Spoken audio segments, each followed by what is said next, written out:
The flimsy dog collar bit into Christopher Bryson's skin, a constant, agonizing reminder of his captivity.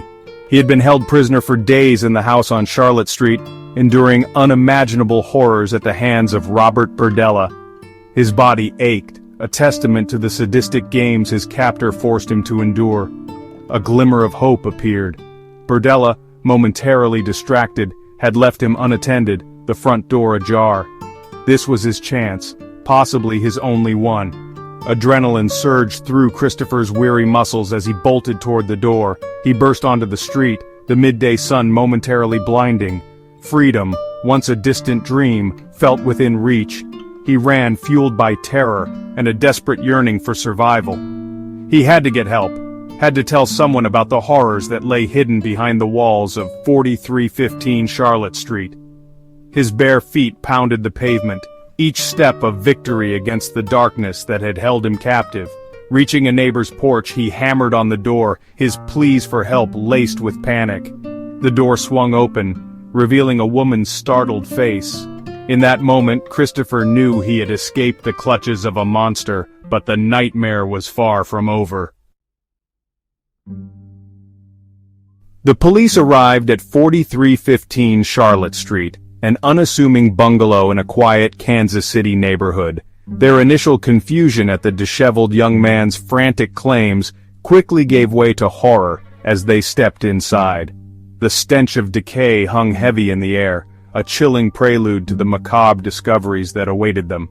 The house was far from ordinary. Rooms were littered with Polaroid photographs, gruesome trophies depicting the torture and murder of young men. Syringes, restraints, and tools of unimaginable cruelty lay scattered, evidence of the sadistic pleasures inflicted within those walls. A human skull, perched grotesquely on a shelf, stared back at the investigators, a silent testament to the house's dark secrets. In the backyard, the earth yielded its grim secrets. The remains of human bodies hastily buried, their stories silenced until this moment.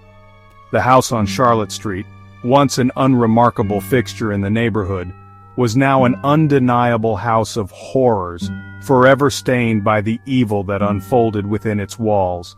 The full scope of Robert Berdella's crimes was only beginning to surface, each horrifying detail sending shockwaves through the community and beyond.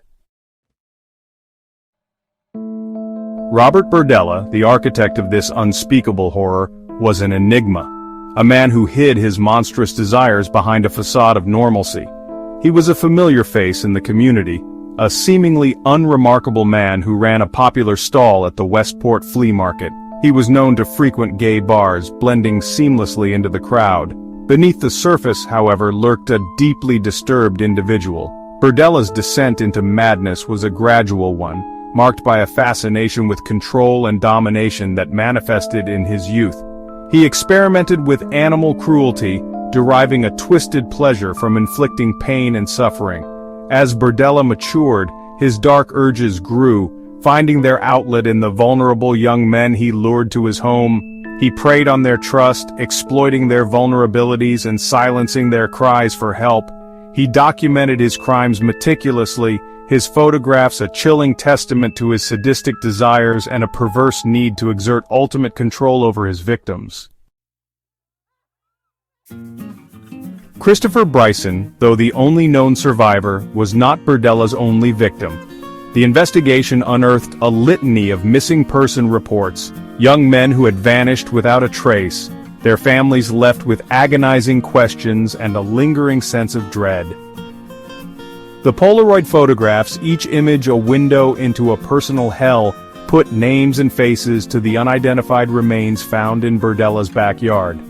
There was Jerry Howell, a young man with a troubled past who was last seen alive at a bus station. His trusting nature made him an easy target for Berdella's manipulations. There was Robert Sheldon, a drifter new to the city, who vanished after a chance encounter with Berdella at a local bar. These men and others like them were more than just names on a police report. They were sons, brothers, friends, their lives cut tragically short, their stories silenced by a monster who walked among them. Their memories lingered in the whispers of those who loved them, their absence a constant ache in the hearts of those left behind.